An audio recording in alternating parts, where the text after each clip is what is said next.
Hey friends, my name's Stevie Taylor. Welcome to the Gig Life Podcast.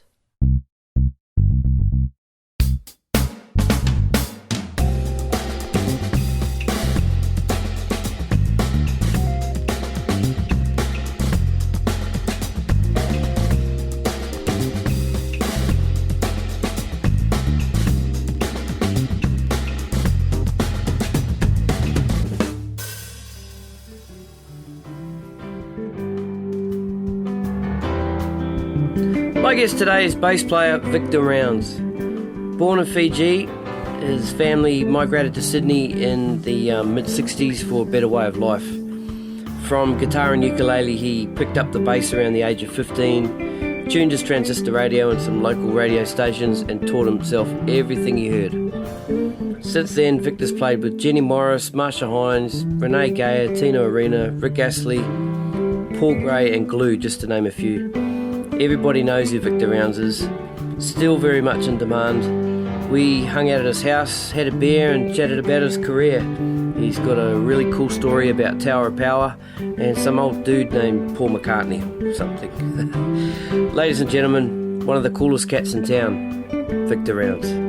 Cheers.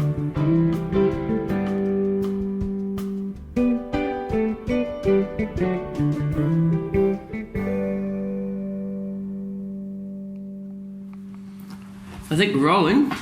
Okay. Victor Rounds. Hello, how are you? Steve Good, Taylor. mate.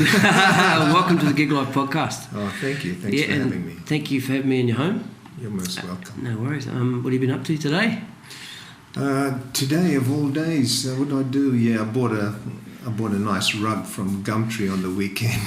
And you're looking at it right there on your right shoulder. Picked it up for $50, mate. It's all right. That's a good bargain. So that's what I was doing, moving furniture around and putting the rug in there and stuff like that. Yeah. No music today? Absolutely no music today. I think all the music happened on the weekend. So, Monday, Tuesday, it's just like chill out time. Yeah. And I'm sure a lot of musos are like that too. Yeah, for sure. Well, Yeah. And what we do music-wise on the weekend? Music-wise, on Saturday I did a wedding. On Sunday I went to a function. I didn't actually play.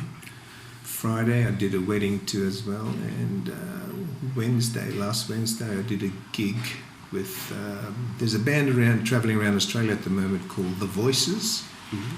And it's a bunch of singers, like lead singers from various bands. Like Dale Ryder is from Boom Crash Opera. Mm-hmm.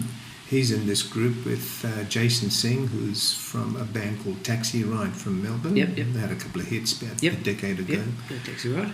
Reese Maston, he's a voice winner, but although he wasn't on this particular gig. Yep. And but he's there sometimes. He's part of the Voices thing. Yeah. Only because this was like a small corporate gig. They only brought the three singers up. So. Okay, so you do all the voices. I do the voices gigs? When they come up to Sydney. Oh, okay, right. So that's how a lot of acts work now in Australia. They used to, at first, take their own band with them, but that's just too costly at this stage of the game. So what they do is, cleverly, they have a rhythm section in every capital city. Yep. So basically pick them up there and then just do the gigs, which is very cost effective, Yeah. And it makes sense too as well. Yeah. Who's the drummer on your rhythm section? For the voices, we've got Fabrizio on the day, and this time around we had Chris Camzelis on guitar. Okay, yeah.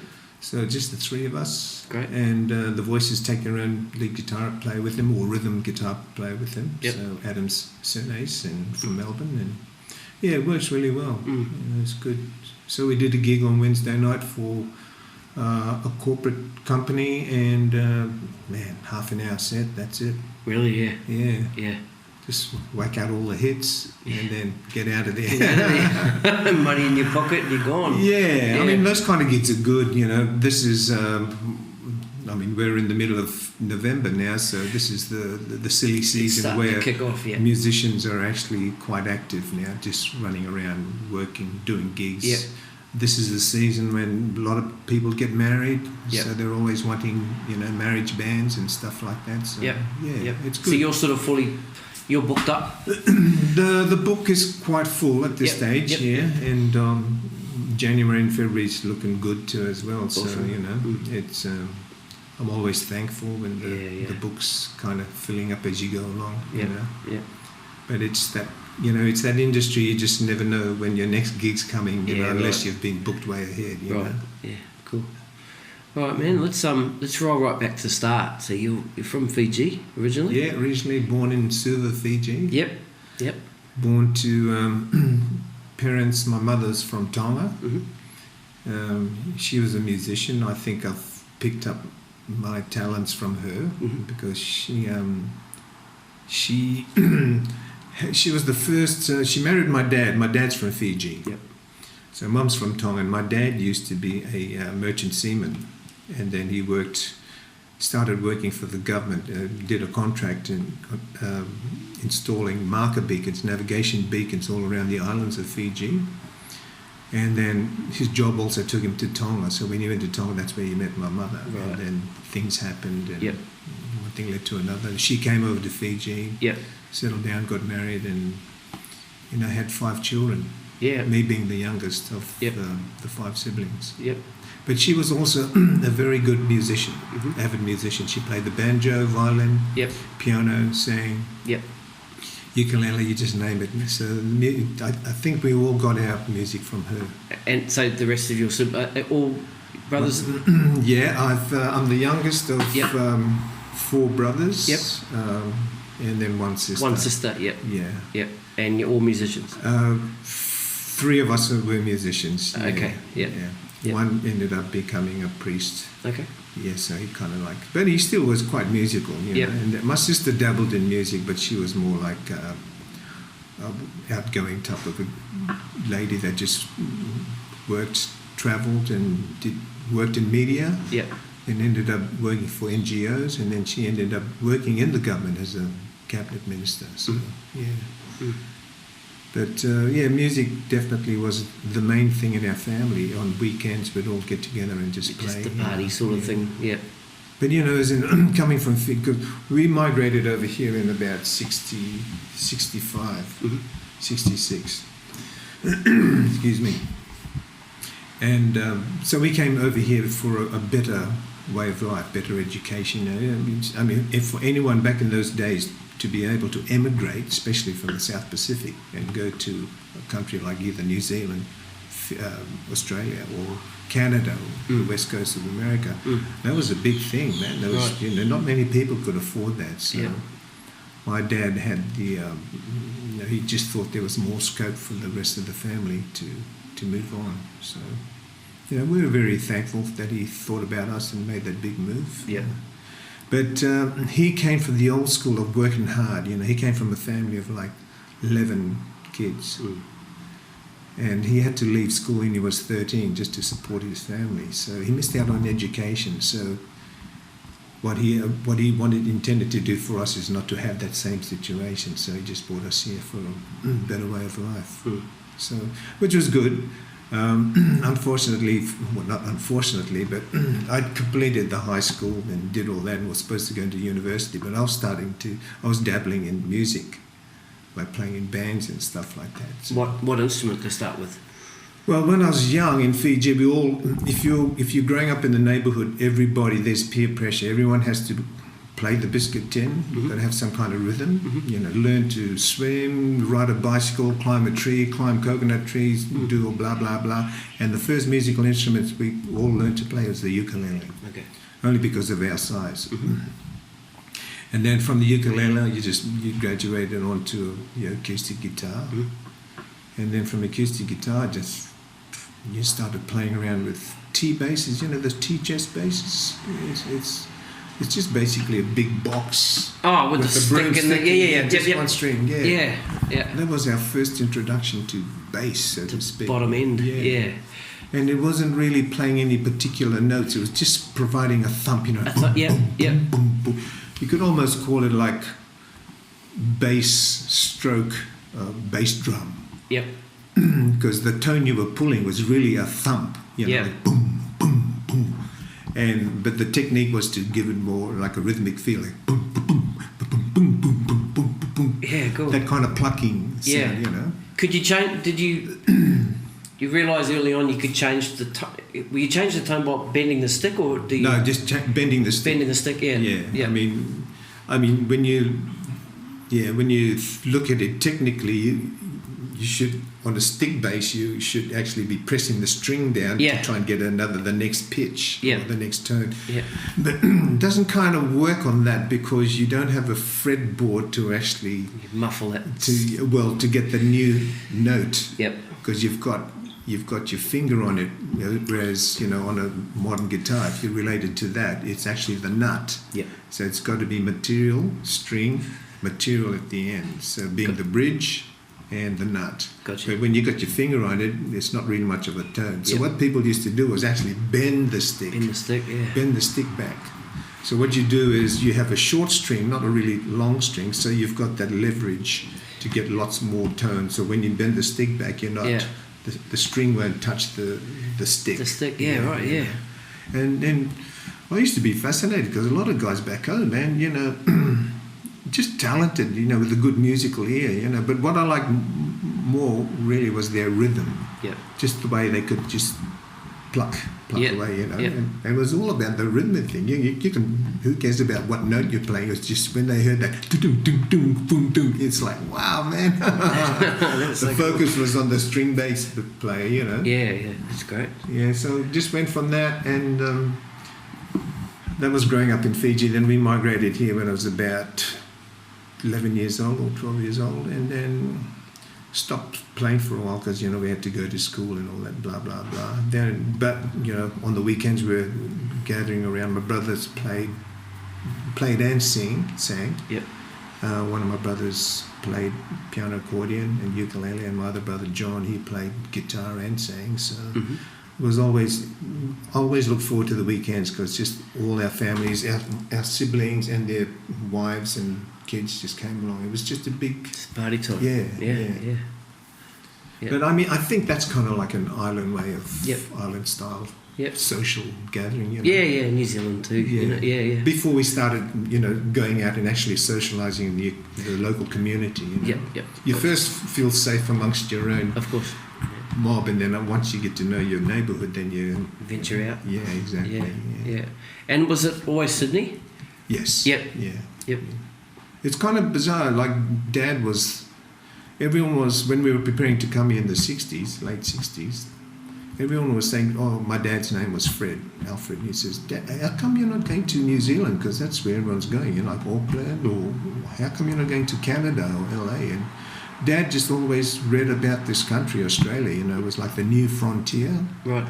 And back then, too, they were looking for skilled labourers. Right. And Dad was a carpenter. Yep. Shipbuilder carpenter. Mm-hmm. So he had all the skills. Yep. And he said, no, we're going to Australia. So, and then now you fast forward to today, this is like the country that you want to be in at this stage of the global situation, whatever is going on. It may not be the perfect country, but, I think Australia and New Zealand I thought they were on par, but I think NZ's pretty cool too. That's cool. Stage,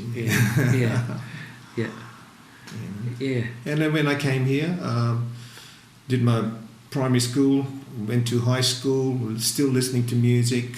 Playing in bands at high school?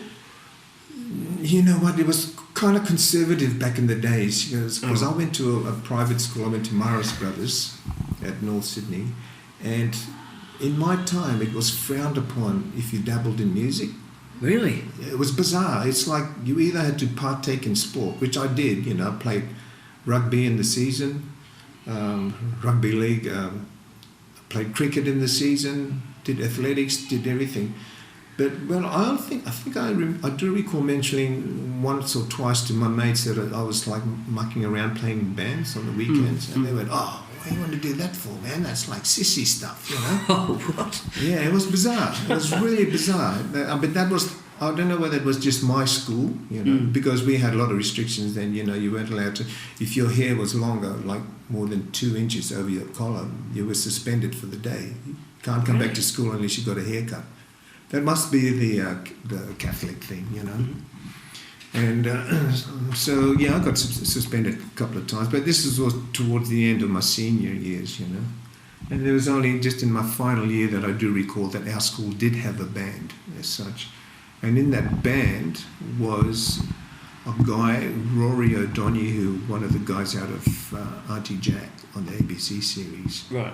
Yeah, he was a pretty outgoing character, and I thought, man, this guy's going to go far. And sure enough, he did. Yeah, right. You saw it back then. Yeah. So I'm proud to say that I was only a few years behind him at our school.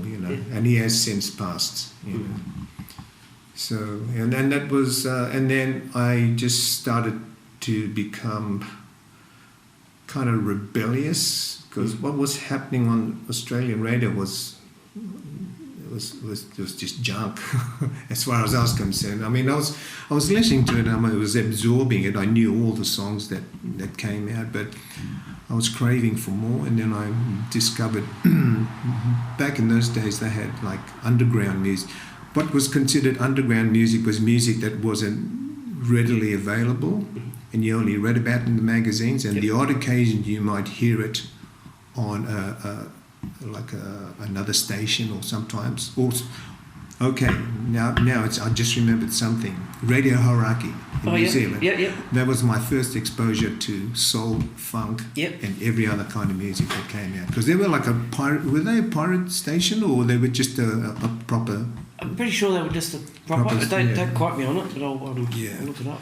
It might have been in Sydney that I heard a couple of pirate stations that played all this stuff, and I was going, man, it just hit me like a ton of bricks. This is the kind of music I like, Were you playing along to other stuff that was on the local radio? Yeah, I played all the top 40 stuff. I just picked up on it, and I liked the sound of bass. I just went from guitar to bass. Oh, okay.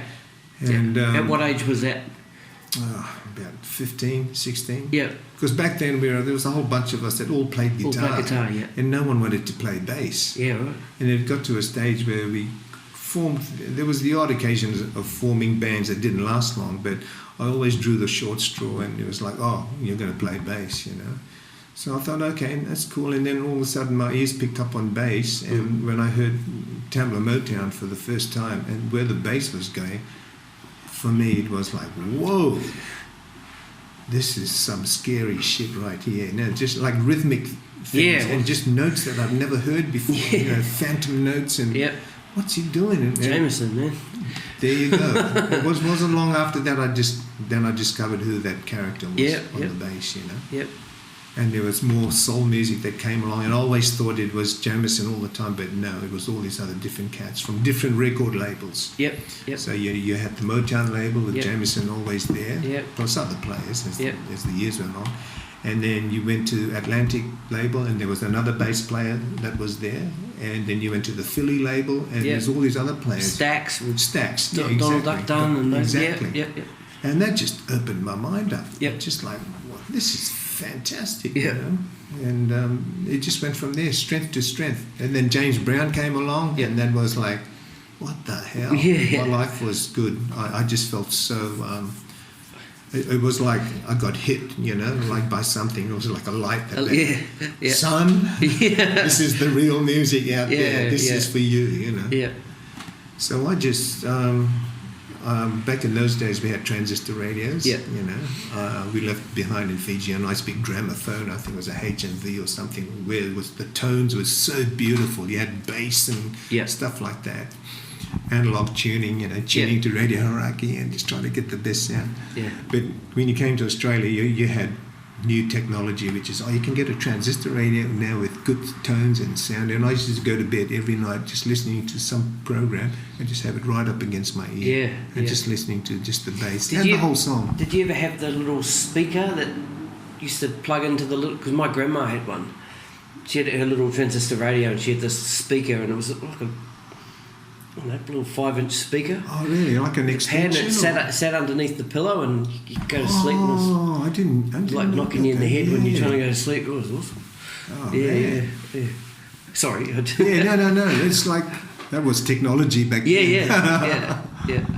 So growing up in Mossman, living at home, I mean, we couldn't afford to have our own bedrooms and all that. So Mum had her own bedroom with my sister sleeping nearby, and I shared a room with my dad. Yep. You know, because he was just one of those hard-working carpenters. So whenever he went to bed, I had to go to bed too. I couldn't sort of like, you know, don't disturb the old man's sleep. Yeah, right. You know, stuff like that. Yep. But on the odd occasions when he would be out late somewhere, I'd be laying in bed listening to the transistor radio and listening to all that stuff. Yep. Unfortunately, I keep saying unfortunately. I mean, I sucked up everything that was on the radio, and I think in some ways it was good because it opened up my ears.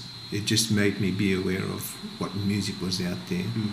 And it didn't, when you're 18 or 17 or 15 to 18, there's no prejudice in music as far as I was concerned. I was lapping it all up. Yep. It was great. And I was paying more attention to bass, like, wow, the bass player. Creedence, when Creedence came out with their Cosmos Factory, I just lapped every track of that album. When Led Zeppelin came out, they had their 1 and 2 albums. I lapped that up. Yep. I just learned to play the bass on that. Deep Purple, everything. And then I started to see the difference in genres. And I thought, then it made me decide, okay, what do you really like? You know what I mean? I started to go off the rock kind of underground rock bands and just sort of my direction was more to the soul R&B, funk, and then jazz came along too, and that kind of like, okay, yeah, this is. I actually in the early days I used to think of jazz as smart music. Yep. You know, it was like, what are these guys playing? What are all these chords and stuff like that? Yep. It took me about another few years to realise what was going on. You know, my brother taught me a few things about that, all these different chords, which was nice. But there was so much shit going on in the late 70s or mid 70s, right through that it was great. There was a big choice of music. You know, you choose what you want, whatever hit, whatever, you know, tickles your fancy, that's it. It's happening right there and then in some part of the world, you know. So, you know, it was a very good time in music. And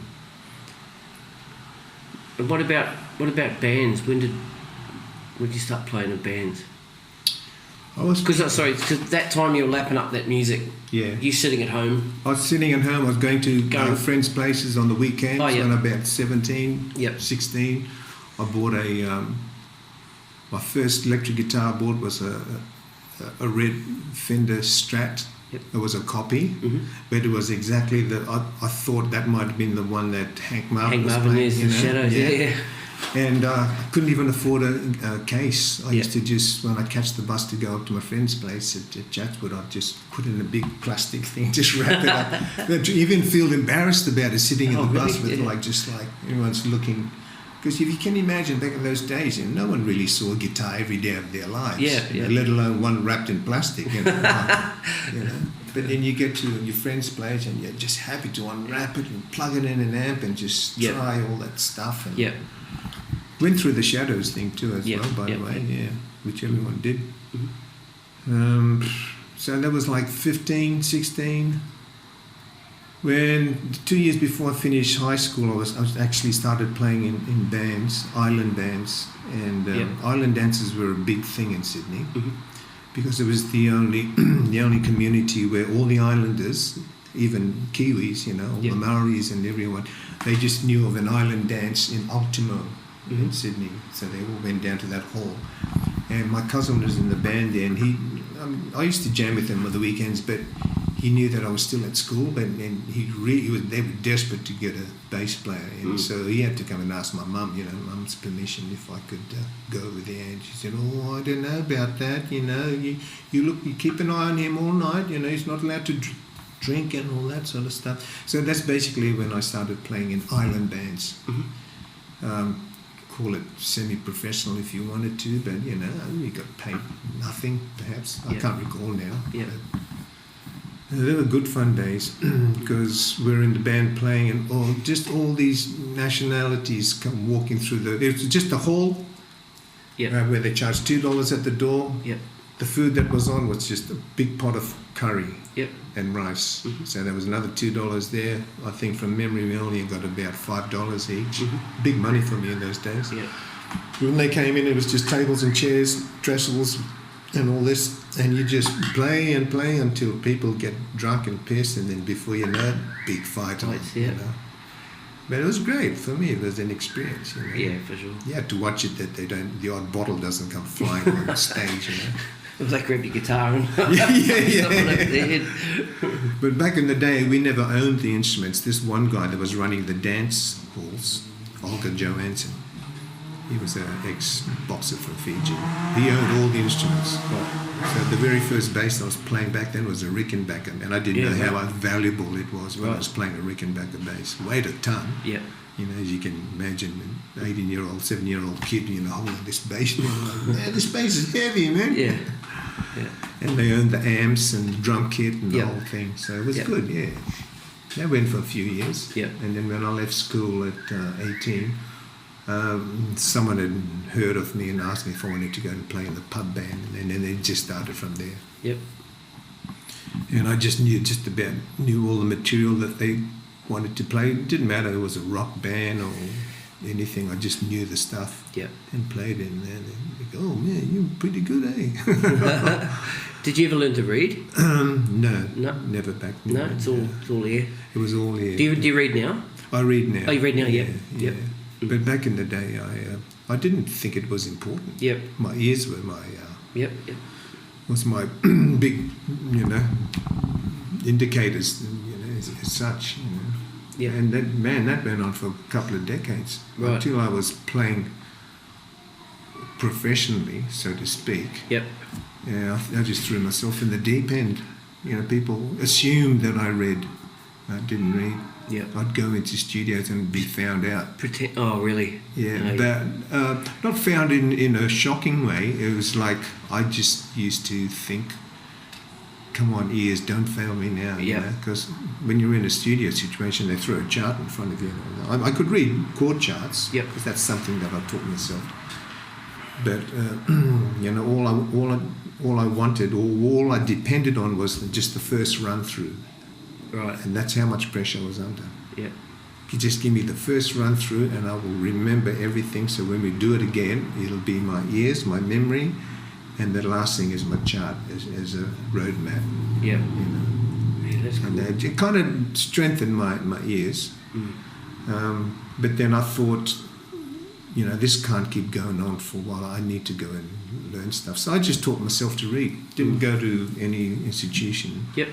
Nothing, no conservatorium. Back then it was only the con. Yep. You know, nothing else. Mm-hmm. And that used to put a lot of people off because everyone thought the conservatorium was like just the big jazz police academy, you know. Yeah. Anything else outside of jazz was not legit. Right. Is that just what people thought, or was that how it was? That was kind of like the attitude. The attitude towards it. Okay, right. You know. Not from the people in there. I don't know. I mean, there's a bit of a culture that's, you know, when you mention conservatorium today of music, you know, people go, "Ooh, yeah, exactly." It's like, are you serious?" Or, you know. But I mean, I know of a lot of great players that just went to the con just to learn enough of what they needed to know, and then they just got out. They just didn't have to finish the course and get a degree, you know. Yeah. So, but man, I went through life just doing that, self-taught, asked a lot of questions, just being on stage with people who were far superior than me with other instruments, but that was my learning tool, just being around them and see what they did, see how they wrote, and ask them questions. Why are you playing, why is that chord over another chord, a slash chord or something like that, you know? Mm-hmm. And in the end, it just, it all kind of made sense. It took a long time, but I didn't do enough. I did a lot of recording sessions and all that, but I ended up writing my own charts.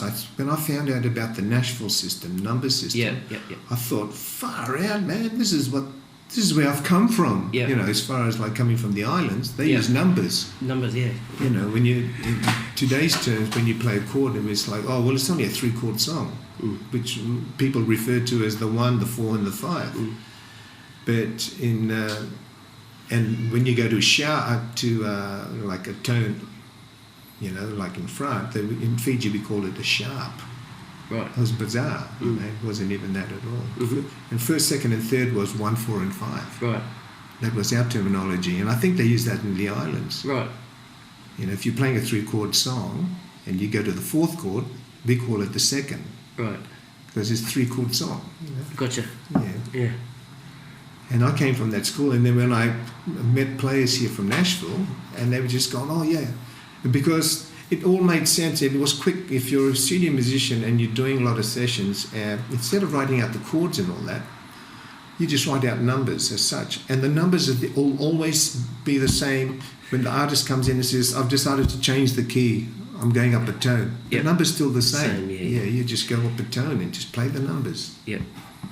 And that was like, whoa, this is so good. But then I thought in the end, this is not the one-all to end-all. You still have to be living and working in a professional environment where, you know, an arranger or conductor will come up and says, okay, here's the bass chart. This is what you play. And you just have to play. Yeah. So after many, many years and being encouraged by a lot of other good players out there, you know, they just showed me the ropes and said, man, just go out. There's some good books out there. Unfortunately, back in the day, we didn't have the technology like we do today with YouTube. Yep. You know, as such, you can do anything you want on YouTube. Or just apps. Or just apps. buy an app that's got every chord and every... Absolutely. You know, for $2 or whatever. It's always, for me, it's like, damn, man, where Yeah. were you when I was a teenager, you know? Yeah. But in some ways, it kind of, I think, growing up in that period, it was kind of, it made us stronger musicians because all we had was a little record player with a needle, and you're just lifting the needle and putting back on there, lifting it up, putting it back there. Yep. And we're interpreting what we think they're playing. Yep. And you do that for almost the rest of your life until someone comes along and plays the same song, then you watch them play and you go, far out, how do you do that? So they had another technique of doing it. So but that was a long journey to get there, just to find out how you do it. In today's world, YouTube it. And you know, you might get 5 different bass players or keyboard players or any other instrument players for that matter, who will show you their own different fingering style, and you go, wow, man, it's great. Exactly. It just makes your life more satisfying and fascinating. It's like, wow, okay, that's how you do it. Yeah. But you don't necessarily have to change to their ways. If you're so comfortable with the way you've played it, leave it alone. Yeah. You know. I think you'd appreciate that more now because you came up through doing it the old way. Whereas I think it gets taken for granted the people that don't know how to listen to it. Or, you know, for me it was having a tape deck, not so much the record, but hitting play and then writing down and rewinding it. You know. Yeah. That's how I used to sort of do it, and seeing all that YouTube stuff now, even to me, is unreal. Go, it's great, man, you know. It's too much information. Too much information. Yep. I think it might have a little bit of a detrimental effect, especially for young players, because you know, we live in a day-to-day in the times of today where everything is we want now, like this. Which is great, and you'll get it. There's always instant communication with whatever you want to get involved in. But the only thing is you haven't had that period to absorb it. You know, so you can have a really bright kid that'll just go and learn all this stuff, which is fantastic, and will show it to you, but there is no substance behind it. They haven't actually done the journey. And that I noticed that with some of the students that I teach today, you know. I call them like, well, back in my day, we called ourselves gunslingers, you know. We were the fastest guns in town, you know. We can do any kind of shit. Well, that same terminology I can use today for some of my young students. Brilliant. You know, they've got facility, technique, the whole thing. But when you get them to play a song, they can't settle down, you know.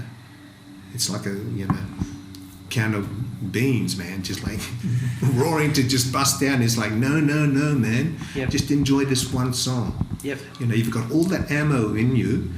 Don't waste your bullets. Just hold it, Just hold it. Just show me what you got. Just out of all this, take away all that stuff you learned of YouTube. Just show me your soul. Let's just see what you got in there. One little inkling of your soul. I just want to see it if I can feel it or sense it. And I would know, I could sense if there's fake in there or fakeness, or there's the real thing, Yep. There's just little things like that, Yeah.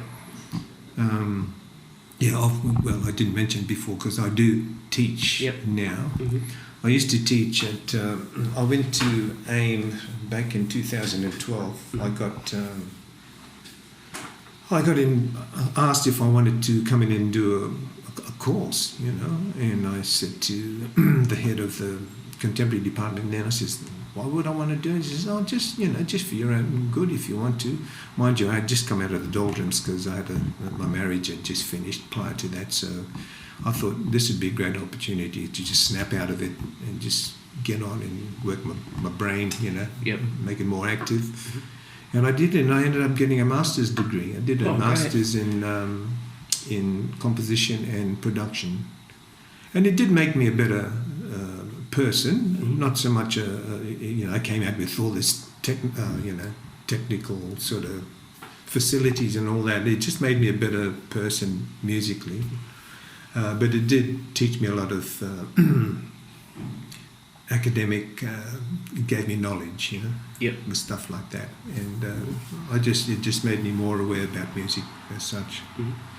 And I left it at that. I graduated. I was about to walk away, and the head said, "No, why don't you come in and teach now? With all your experience and blah blah blah." And I went, "Well, not really. I had other plans. I wanted to go to the UK and do my thing." And so anyway, they made me an offer, and it was pretty good. So I thought, okay, I'll stick around for a couple of years. Yeah, cool. Which I had done up until last year, and then I just sort of decided to be a little bit more freer. Okay. So I'm scattered now. I just sort of do the odd day at another college up the road, AMPA, and also a high school, Australian Performing Arts Grammar School in Sydney. Yep. And that's fine. That's heaps, Yep. I love imparting my knowledge and experience to kids. Only kids that really want to learn, If you've got time wasters in there, that's fine. You just as long as you make sure they don't slow down the rest of the class, Yeah, right. But you're teaching a class, not one-on-one. No, okay, not one-on-one. Gotcha. I love ensembles, man. I love teaching bands. You give them a couple of hits, or you give them something. It's always got to be a good collective. You can't go in there and be the tyrant. All right, we're going to learn this. We're going to learn that. Because some of them may hate it. You know. So what you do, you have a little round meeting, and you go, okay, pick all your top 3 songs, put on the board narrow it down until you get a majority of what the kids like. Right, we're going to start learning that. But the beauty about this job is that I actually can play the bass and the guitar and the keys and the drums just to inspire them. Yep. And they go, wow, this guy's the real deal. Yeah, cool. They're not going to muck around on you. Yep. Because I don't go in there with the whiplash and whoosh, it's like, it's no fun for them. Yeah. But when you show them how it's done, with a little bit of style or funk, it's like, oh man, how do you do that again? Yeah, this is cool. But you just leave it to them, and then you compliment them, and that's how you make them want to partake in shit, Yeah. That's all it is, That part of teaching I like, where they all get involved as such. So. Yeah. And then outside of that, it's just gigging. Yeah. Just lots of gigs. Yeah, touring, mixed bag of stuff. Yeah. I love it. I was composing at one stage. Mm-hmm. I was doing some producing. Do you remember Paulini, the singer? Yep. When she first came out in 2003, I wrote a song I composed a song for the South Pacific Games. Mm-hmm. So they used that theme song, and I got Paulini to sing on it. And that's kind of like how she was really discovered. So she went from that straight into Australian Idol. Oh, right, okay. And then her journey began. Yep. So, and I've produced other people as well in the past, and written music for all kinds of media stuff. Yeah. Let's go back into some of the people you've played with over the years. So, who would have been? Well, let's name off a few. So, Renee Geyer. Renee. Yeah. Yep. Marcia Hines. Yes. Jenny Morris. Yep. Tina Arena. Yep. Exactly. Yeah. James Morrison. Yep. I've recorded with them or toured with them. Yep. Yeah. Yep. That was pretty good. That was back in the days when artists were using musicians as such. It was just like a live human input. Yep. Rather than programming and stuff. And all that was most enjoyable back then. Margaret Ehrlich. Debbie Byrne, she was coming out of Young Talent time. Yep. But this particular album I did with, I played with, Roger Taylor, the drummer from Queen? When they were in town. Cool. Yeah, he came over to 301. What was he like? What was that like? Very professional. Just like a normal dude, or did he have that? No, he didn't have the big sort of I am. Yeah, would they? No, it was none of that. Wow, that's cool. He just came in, we just all talked, and we talked about the briefing for the song, and we just did it, And nice dude. Played with who's that guy from Wangtu Clan? He's a rap artist. He came in. He just another great producer too. He says, "Man, just do your thing." So I just started doing the bass line. Then he just did a rap thing over that, and that was great. That was the Russell Crowe kind of sponsorship, because they were good mates, from America and all that sort of stuff. Yep. So, we recorded for Russell as well. Yep. Up at his studio. James Morrison, I played on his album, The Postcards from Down Under. He kind of wrote music for this artist, Ken Doane. Ken Doane's pretty famous for writing, doing all those weird paintings. Sydney Harbour and all the beaches and all that. Yep. Did that. Tom Emanuel's album. Was that Dare to Be Different? Up from Down Under. Oh, right, okay. Yeah. Yep. Dare to Be Different. Yeah, I don't know if I played on that too as well. I can't. I was having a look on the a discography of you today. Oh, okay. And it's got that one on there, but then I went into it and I couldn't see any detail. But I remember I got that album not long after I first moved to Australia. It fucking blew me away. Yeah. Who's this guy? Yeah. I remember seeing him because we used to have Hey Hey It's Saturday on. Used to come on TV in New Zealand. Okay. And then just Tommy Emanuel was on there quite often, I still think today's the best guitar. One of the best. Yeah. On the acoustic guitar. Yeah. Amazing, Yeah. We only just ran into each other a few months ago, actually, when he arrived back, and it was just after his brother passed. Yep. But he's doing really well. Yep. Another top bloke. Jenny Morris, I toured with Jenny for a few years. That was good. And then sort of moving further along, did some stuff with Marcia, with Renee. Interesting playing with Renee. Everyone's had an interesting story to tell. Do you want to tell a story? I don't know. You don't have to. Okay, I'll wait. I'll tell you off the record. Oh, yeah, all good. Yeah, sweet as. Yeah.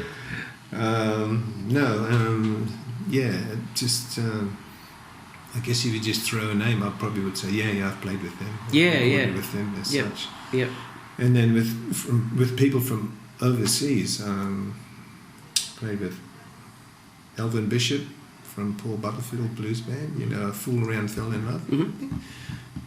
Did a tour with him when he came out here. Real mountain guy he is, man. Just wears overalls and he just like, "Hey Victor, how you doing?" And he'll put a big arm wrestle and just get you a little headlock and rub your head like, "Hey!" Shit, man. Some strange dudes. There was a lady that came out many moons ago. Her name was Ellen McElwain, a rock guitarist, and her claim to fame was she was the first chick guitarist to play with Jimi Hendrix. Right. And she came out and she had one of those things that was like the new thing. It was like a bow, and it was just like a big, it looked like a big rock, but you put it on your guitar strings and it just gave all these weird sounds. Right. I don't know whether it had a battery thing or something you had to wire, but anyway, she was doing that, which kind of like all the guitar players in Sydney was like, "Shit, what's that, man?" She's getting this weird sound out of that, But did something with her, which was interesting. Rick Astley, when he came out over the years, it was great working with him. Yeah, Fab talked about Rick. Yep. Okay. And that was with Paul Gray, wasn't it? That was with Paul Gray. Yeah. Yep. Did he talk about that particular rhythm section? Yeah. Well, that's the rhythm section that we're still together. Yeah, and you guys do the rock the boat. We do stuff. the rock the boat cruises and about whatever other stuff comes along. Yeah, that's cool. Yeah, that's a pretty unique unit, that band, because we're like 4 pieces we were. Yep. We were still economical. Yep. Like 3 of us sang harmonies, Right. really good harmonies. Right. And that's the thing that grabbed Rick. He said, "Man, you guys." He didn't really want to sort of like praise us too much, because I know that when he went back to England, he would just rave about us to his band, and I think they sort of got the shits with that. But I kind of when I went over to the UK, I sort of, bought the olive branch into, his band and all that. She said, "Oh man, this is Victor, he played bass for me," and I went along to their gigs. I mean, he was playing massive audiences as such, but and I just went along and just made peace with them and said, "Hey man, you guys are great," and all this sort of thing. And then after a few beers, then the bass player or the drummer used to say, "Oh, Rick could just never stop talking about you guys." Because Rick had a bigger band over there, he had to get BVs and horn players and shit like that. Right. Whereas we were just like the basic 4-piece, man. Well, actually 5-piece, because we had another keyboard player with us. Guy from Melbourne. He's pretty good too. The name just escapes me. Nick Pringati, that's it. And then Lulu's come out. You remember Lulu from? Sure do. Yeah. Did a tour with her and with Leo Sayer. Yep. That was pretty good. What's the Monkees? Oh, the Monkees. What is that? That's going back. Yeah, man. Yeah. The Monkees. I was a monkey for about 4 weeks. Oh, were you? Yeah, 3 of them came over. Oh, except right. Mike Nesmith. Yeah. They came over and did a national tour. So, I jumped on board with that. Yep. Peter Northwood was on guitar. Yep. Jamie McKinley. On drums, we had... it escapes me at this... can't recall. Too many drummers. Not enough time. Bloody drummers. It might have been Mitch Farmer or Doug Gallagher or can't recall. Yeah, but that was good fun. Yeah. That was good. What else have we got? David Garibaldi. Oh man. He's one of my favourite drummers, that guy. Serious? Oh yeah. Gordon Rittmeister put me on to... I went to a lesson with Gordo, and I was a little bit stuck on ideas. I've been playing a lot and I got really stale, and early YouTube, so it wasn't a lot of that stuff, and I didn't know to look there so much. And Gordo put me onto Future Sounds, which is one of Garibaldi's books. Okay. Yeah, a lot of linear type playing, and then I started getting into Tower Power, and oh wow, fuck! How did you feel when you discovered that? Unbelievable! What is this? Rocker, how's the groove on that? Just tight, man. Yeah. Just tight. A lot of notes, but tight. And, just and the horns and the... Yeah, it's kind of like they came out of that Bay Area sense. Yeah, that's it. Yeah, the Oakland. Yeah. Oakland, yeah. So, David Garibaldi. Well, the story behind that, I went over to New York in 2009, and so what you do when you go to New York, you go to all the different clubs and you sit in, you hang out, you sit in. Yep. And the Bitter End is the one club that I went to. The Bitter End is famous because that's where the Donny Hathaway live album was recorded. Oh, is that right? What's going on? Yeah. Same stage, nothing's changed, So I went in there and I met the guys. Willie Weeks, man. Willie Weeks, exactly.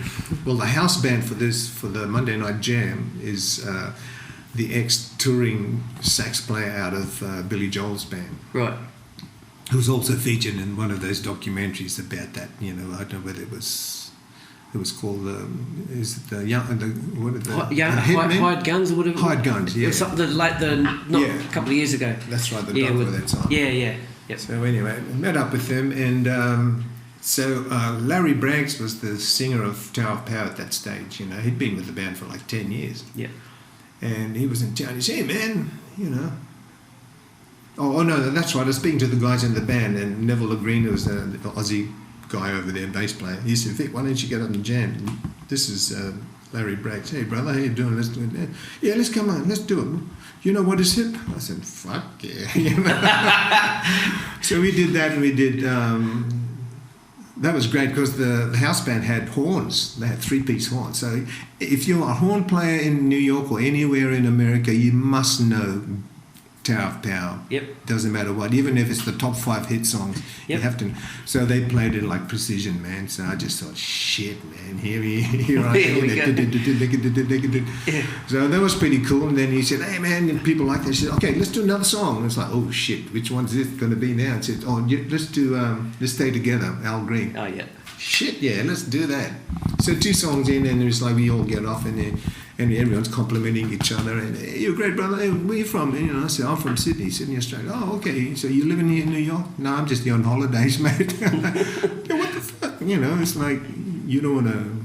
I said, oh man, I'd love to, but I got to go back home. You know. He says, well, hook me up with some gigs, man. I'd love to come to Sydney. And I thought, oh, well, that's great. I mean, I thought that's your typical American gesture, being nice, you know. Yeah, right. You know. Right. He says, here's my card, man. So, you know, emails, we'll email each other. I said, yeah, that's nice, bro. That's good, you know. So I just thought nothing of it, because you meet a lot of American musicians in passing, and it's all the same thing, you know, exchange cards and like, yeah, man, right. You know.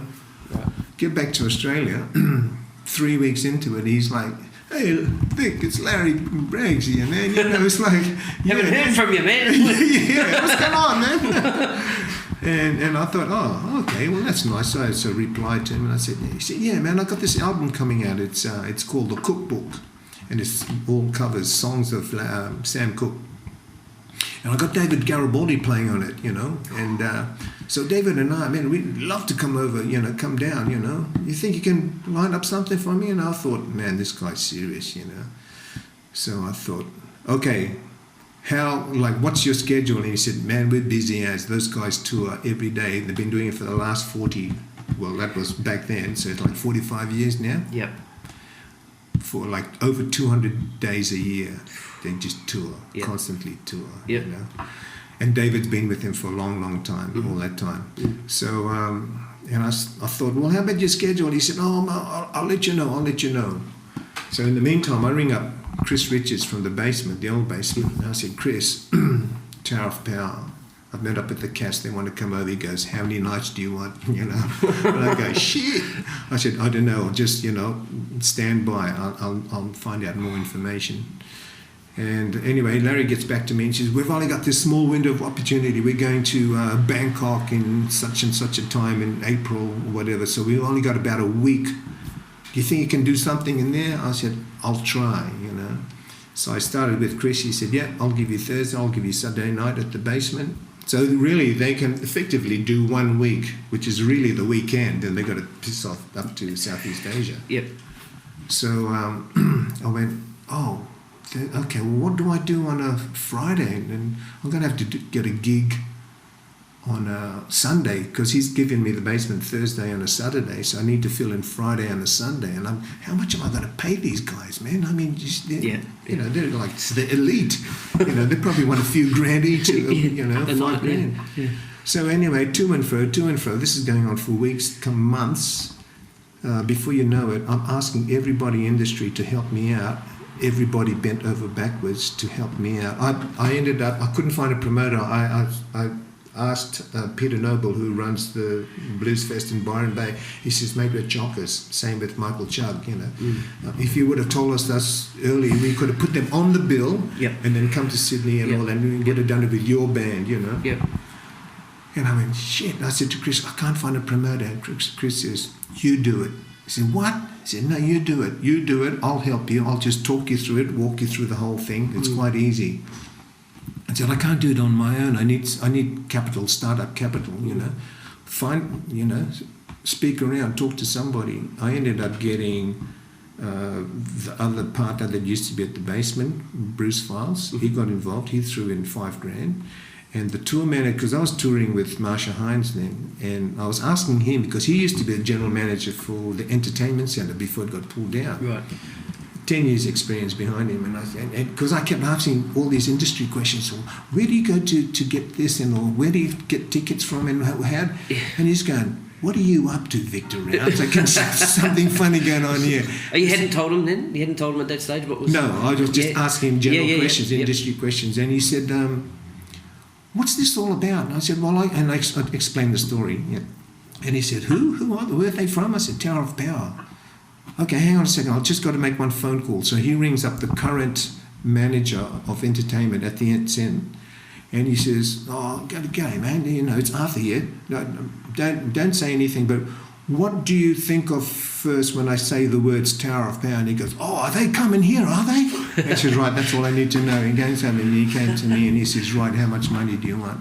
So he threw money in, and then I threw a little bit of my money in. We had working capital, and then we just got the ball rolling. We just got free sponsorship from Yamaha. Well, David's already a Yamaha endorser. So John Corniola, Frank Corniola down in Melbourne, he wanted dates. He says, bring him down for 3 days. Adelaide wanted us. The word got out to Perth. They wanted us as well. I said, mate, we've only got 7 days, really, of which 4 is in Sydney. You know? We could have made a killing, Yeah. So anyway, brand new pasty cymbals that came over from Canada. Free drum kit came from show travel, bent over backwards. They gave us discounts on everything from hire cars to all. The CEO of Merivac, who owned Pier 2, the hotel down there, gave us like statesman rooms for the price of a standard room. Just they were great because they knew a promoter wasn't doing it. It was just a local musician who was doing it. So the industry actually stepped in and helped me out. There was no sneaky back pocket shit. Nothing. It was like, it was all above board. Awesome. And they just knew it was just this lonely bass players. I went to the immigration so many times. I had to get a letter of accreditation from the Musicians Union. Cost me money for this letterhead, blah, blah, blah, backwards and forwards. In the end, it worked. It bloody worked. And then the immigration department gave me the stamp saying, okay, you are now accredited promoter to bring anyone in for the next 3 years. Great. So it's valid for 3 years, not just for this time when these guys are there. And then I got the ball rolling, and then I had to ask the big question.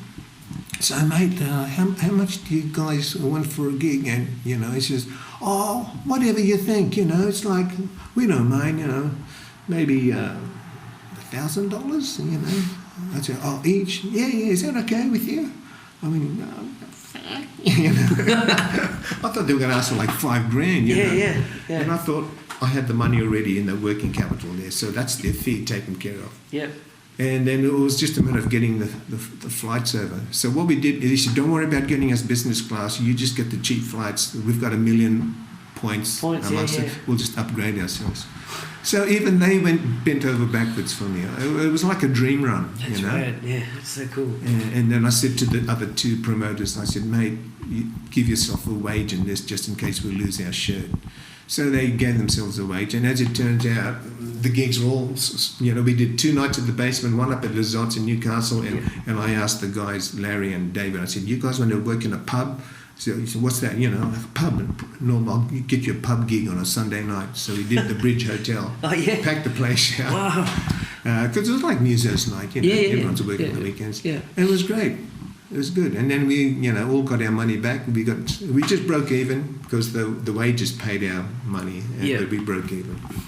So we had lockout for 2 days rehearsals at the Bridge Hotel. Richard, the owner, gave us that for nothing. He supplied food, catering and all. We just rehearsals all day. The Aussie guys were like the horn section. They were packing up at 3 o'clock and Larry and Dave said, what are you guys doing? Oh, we got to go. We're going to pick up the gigs. No, man, we rehearsed this shit right until we got it. And they were like, okay. Some guys were doing the stage show that night. Said, I've got to leave early. And I said, yeah, okay, but you're back here tomorrow morning, 11 o'clock. Sure enough, man, 11 o'clock, they were waiting outside the pub. And and that's how they do it in America. That's why they sound so good. We only had 2 days, but the horn players had it down, the rhythm section, we had it down. David was such a gentleman. Right. After every 20 minutes of playing, he'd sort of stop and get up. He says, Victor, just let me know if this isn't sitting or settling, You just, speak up, man, I said, bro, it's all good. But such gentlemen to work with, the real deal musicians. And I thought, that's the kind of people. There are good people like that out there. You know, doesn't matter how much of a long record they have, or accreditation. You know, at the end of the day, they're just like us. Just people, just play. They've only done a million miles more than we have. Yeah. But anyway, that was the David Garibaldi story. Wow, that's a fucking cool story.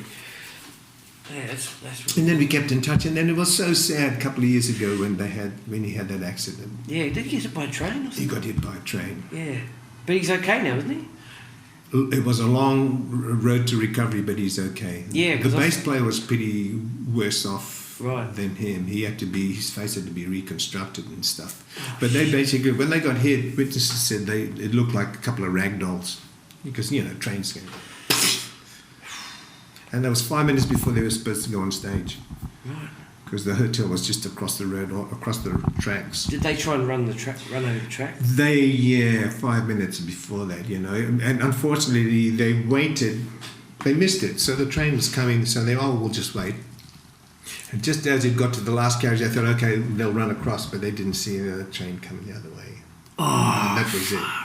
But those trains go through town on a slower speed. Okay. Because it's the main drag, Right. So you got Amtrak just going straight through it. But they got hit.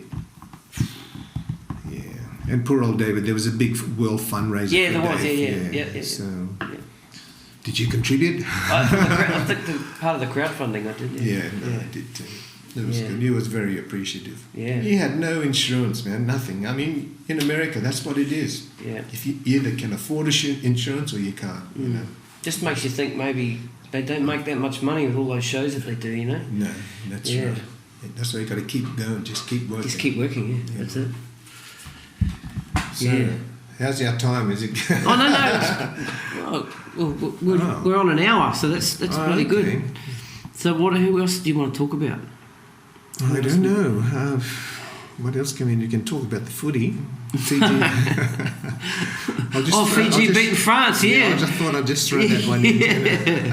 That was great. I saw the game. That's good. Lucky you're not Irish, because Irish beat the bloody All Blacks the other week. Number 2 on the absolutely ranking. So it's they're our boogie team, man. They've beaten us 3 times in 4 years now, whatever. God. Good, I reckon it's almost like a level playing field now. Yeah. You got to have the competition up there, eh? Yeah, for sure. Okay, what have we got? All right, how about one thing I'm a bit curious about. We don't have to talk about money figures here, but the money you were making back in the heyday compared to the money you're making now, what's... Okay. You don't have to name figures, but I'm just curious as to how sort of pay rates have gone in the last, say, 15 years. Okay. There's... I hate to put it, but there's different tiers of... Tiers, yep. Okay. So the lower tier, money hasn't changed. No. Can you believe that? No, I know that. Yeah, hasn't changed at all. Yep. Next tier up, kind of okay. We're talking like maybe your weddings or your corporate gigs. Then the tier after that is still like your corporate kind of gigs, and the money's even a bit better as such. Then your top tier, which is playing for artists, or me as a session musician, session touring musician. The money's kind of okay. Depending on who the act is and how much they want to screw you for. Yeah, right. So is it a case of they come to you and go, we can pay you that much, or do you say, well, this is my fee? Well, it works both ways. Some of them will just say, hey, look, this is massive tour run, here are all the names, and this is how much we're paying. So already they just know, what they're spitting out to you, take it or leave it. Okay. And sometimes I sort of look at it as a bit of a slap in the face. Yeah. Whereas the other one, the other offering is like, oh, look, this is so, these people are touring and we would dearly love to have you on board, if the price is right, that kind of thing. And then obviously you just name what your fee is, what you think you're worth. Yeah. And they'll either take it or leave it, or they'll try and haggle, which is fine. But it's like that these days. It's all about haggling, and unfortunately musicians cop it first more than anyone, they can spend money on production, on this and that, all the frills and everything. Stuff, new lights, but lasers come to musicians, it's like they're still trying to haggle you out of $50 or $10 or $100 or cut you back on per diems or accommodation. It's like I like doing the top tier kind of gigs because you don't have to ask for anything. You just basically, as a session musician, as I said before, you get your own room. You're catered for, per diems, Yep. you name it. Yep. Production supplied. Yep. That's the other thing too. And these days, as like my equipment is less now than what it was 10 years ago or 20 years ago. 20 years ago, I had to own all the rigs. Right. I spent a fortune on road cases for my speaker boxes, my amps, my basses, and all that. Would you move them all around, or did you have cartage, so to speak, We had different towns? And we had roadies back then. Yeah. They just did all that. Right. But these days, production is all supplied. Yep. So you just rock up with your basses and your pedal board in your suitcase, which is kind of cool. Yeah. Show lengths are still the same. It's an hour and a half or 2 hours, whatever the case may be. That's about it. Yeah. Musicians. I mean, I keep saying this all the time. We're like bloody cockroaches, mate. Yeah, we are. Yeah. The economy can have a downturn, or it could have a boom period. It doesn't affect us. Even when it does have a boom period, it doesn't affect us. We're still gigging, and we still get the same pay. Yep. You can't go to your employer and say, "Oh man, isn't the economy great?" Mining boom, man. Yeah, how about another $100? And I get stuff. Yeah. Whereas, but even in a downturn in the economy, who's still working? Musos. Yeah. Even if it's the odd gig here and there, Yeah. Like I said before, we're cockroaches. We come out of the rubble, we dust ourselves down, say, right, where's the next gig? Yeah. Stuff like that. Although, in today's case, I think it might be like that for the last 2 or 3 decades, musos have still had to supplement their income. And what they do is they either get another job, a daily job. If you've got a family and mortgage and all that, totally understandable. You have to. You can't just rely on just your weekend gigs. Man. Yep. That's just nothing. Yep. And I think it actually, to be honest, that's how the trend is for the last 4 decades. You have to have some kind of day job. Yep. And the music was supplementing. Even though you can call yourself a full-time musician, I mean, I've made a living out of being a full-time musician with no daytime job, and that's been tough. So it's been up and down. Right. But the ups have been so up that it just covers all the downs. So when you have the downturn, it's cool. We can relax, Your partner might say, "Oh, when's your next gig?" It's not like that. It's this bit of money in the bank, pay this week's rent or whatever. It's a hard life. Looking from the outside, but if you've been involved and you've been doing it all your life, you don't notice anything. Sure. You really don't. Yep. You've got to be a real idiot to bugger it up. If you don't put any of your money away and you're just like, oh, I've got no money for rent next week. Well, what have you been doing? Oh, I just blew it on some whatever. It's like, well, then you're a dopey bugger. You shouldn't be a museo at all. Yeah. But I tell you what's good that's come along for a lot of musicians in the last 2 years is Uber driving. Right. That's helped a lot of musicians go out and supplement their income. Right. Yeah. I've done a bit myself. Okay. Yeah. I've been involved for about 1.5 years now. I found it very relaxing. Yeah. Yeah, it had nothing to do with... this was the period when I just had enough of teaching, full time. Yep. I thought, I want to do something different. I just want to relax and just ease the mind and just meditate if you can. And I found Uber driving exactly that. It provided me my own time. I had my own music in my car. Sometimes if I had to learn a repertoire, it'd be in the car. And I get paid for learning it. And sometimes you'd pick up a passenger and they go, "Hey, that's great. Can you turn that up?" And Sure, who's man. that? And it's just a couple of guys I know. And they try and Shazam it, especially if it's original music. And it's, it's not coming up. It's, no, these are like original tracks. Yeah. Shazam, it'll be there next year. Yeah. Stuff like that. But no, I actually found Uber driving fascinating. I've got a question on Uber. Me and my wife got the Uber Eats for the first time in the weekend. Okay. And we were wanting to know, are the Uber Eats drivers the same as the normal Uber drivers? No, they're different. It's different, okay, right. Yeah, they're on scooters or bicycles. No, the guy rocked up in a car. And I was going to say, or the car. Right, but it's not a normal Uber. You don't go off and do Uber Eats deliveries, is that right? You can nominate to... You nominate to... Way off track. No, it's fine. I don't know enough about Uber Eats to get involved. Yeah, right. Yeah. But hey, Uber's the way to go at this stage. I sometimes I've tried turning the Uber app on my way home from a gig, and I go pick up passengers. So you make an extra $15-25 on the way home. It's like a couple of times I've risked it because my gear it's so full of stuff. Like I dropped the back seat down, so I'm thinking, have my fingers crossed, like, oh God, I hope I don't pick up a group. And sure enough, you only pick up one person, so that's fine. They jump in, like, oh, what's going on here?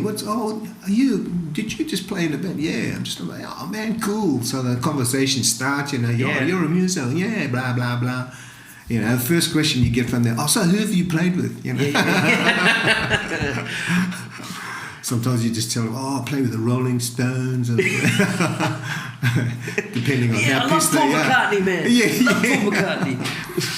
I've got to tell you though, what the highlight of my musical career is. I suppose you're going to ask me that question. What's been the most, the highlight of your musical career? We did a tour.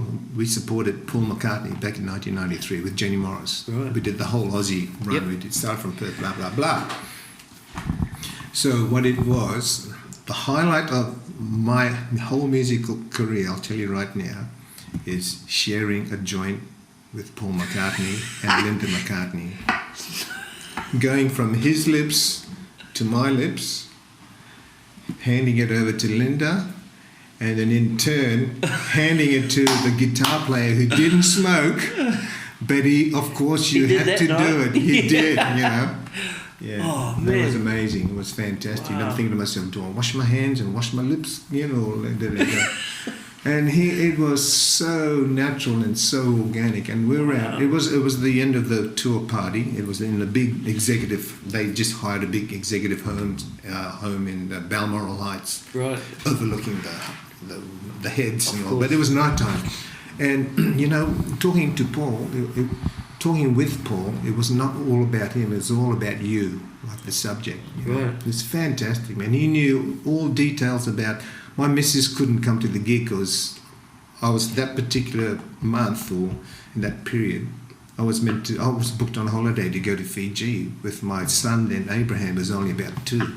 And my missus said, you can't do that, you can't just come on the holiday and forfeit it. You got to do the tour. And he said, I'm sorry. I said, no, it's okay. But I told Paul about it because every time we have a party at a different city, he said, where's your wife? Where's your... And the first time it happened, I said, no, they're going to Fiji for holiday. I'm meant to be there. And then he just kept talking about it every time we'd meet after the gig. He says, so when's your wife coming? It's all Fiji. Talk about rugby and all that stuff. It's fantastic. It was only on the last night we talked a little bit about shop because that was about the time just after they did the collaboration with Michael Jackson, when they did those songs. Girl Is Mine. Was it Ebony and Ivory? Ebony and Ivory, that's with Stevie Wonder. But he was saying, back then, he was just saying, man, I don't need... Michael, when we did the clip for The Girl Is Mine, Michael kept teasing me. He says, watch out, Paul, I'm going to buy all those songs off you, just jokingly. And eventually it happened. Yeah, that's right. And Jackson's lawyers wanted to do a deal with him, and he said, no, I can't do any deals because you've got to go through Yoko as well because of land and estates, So they did all that, and then Paul just said, I didn't need all that money. Right. My kids go to not a public school, they call a private school their public school, but just a normal school. Right. And he said, that's all, I can't take it all with me, man. It was such a profound statement, he made, But he said, I think Michael did do some deal with Yoko as such. Right. Yeah. But that was Paul, that's how he was. Such a cool cat. That's so cool. He used to come and see us every show we did. He'd always be there on side of stage supporting us. Right. Support act. Yep. Jenny Who were you Morris. playing with at the time? Jenny Morris. Oh, Jenny Morris. Oh, sorry, you said that. Yeah. Who was in the Jenny Morris band? Do you know a percussionist called Sunil De Silva? I don't know him. He's a legend. Yep. He was in it. Yep. A drummer called Peter Chobo. Mm-hmm. A guitar player called John Hamilton, and on keys we had Kiwi guy Tim Weddy. Mm-hmm. Used to be in the Mockers. The Monkees, yeah. The keyboard player. Yeah. Awesome. So and that was good. It was a nice run. Yeah. But that was that is the highlight of my musical career. Yeah. Sharing a joint with McCartney. That's cool. I don't think we could top that. Oh, no. It's not a musical thing. No. It's just Paul McCartney, man. I thought the Tower of Power story was fucking cool, but that was great too. That was awesome, yeah. But just great cat, just so down to earth and so... Just people, eh? Yeah. No one's above them or below them or anything. Everyone's just talking to each other on the same... Yep. And I've kept in contact with both of them, with Larry and David. Yep. Also with Larry, because Larry's left Tower of Power. Now he's one of the singers from The Temptations. Oh, is that right? Okay. I mean, people just go, The Temptations, but they wouldn't know who the individuals are, because they're all gone now, Mm. So, and he still rings me up every now and then, hey man, put a band together when we come over, on our days off. He's such a workaholic, Right. I said, man, just come and relax, Yeah, come chill. Because they came through early this year, Yep. The Temptations. But we always catch up, it's really good, Yeah. Well, Victor Rounds, hey. you're a gentleman, sir. Oh, mate. One of the coolest cats in town. Oh, mate. Thank you so much for being on the Gig Life podcast. It was an absolute pleasure talking to you and hearing your stories. And thank you, mate. I appreciate it. Thanks for taking the time out to come out. Too easy, man. Too easy. And I hope everyone who's listening has enjoyed the stories as such. I mean, I should have dropped names to praise them, but I think they know who they are out there. That's so, quite cool, It's not all about name dropping. No, not at all. Except for the names that I've mentioned to you, that's outside of our industry and sure. elsewhere. But stories to tell. Yeah. We'll do a part 2 sometime, eh? Oh man, no, it's all good. Awesome. Nice to meet you, man. You too. That's I really dig it. Thank you so much. Cheers, man. Okay. All right, cheers. Good night.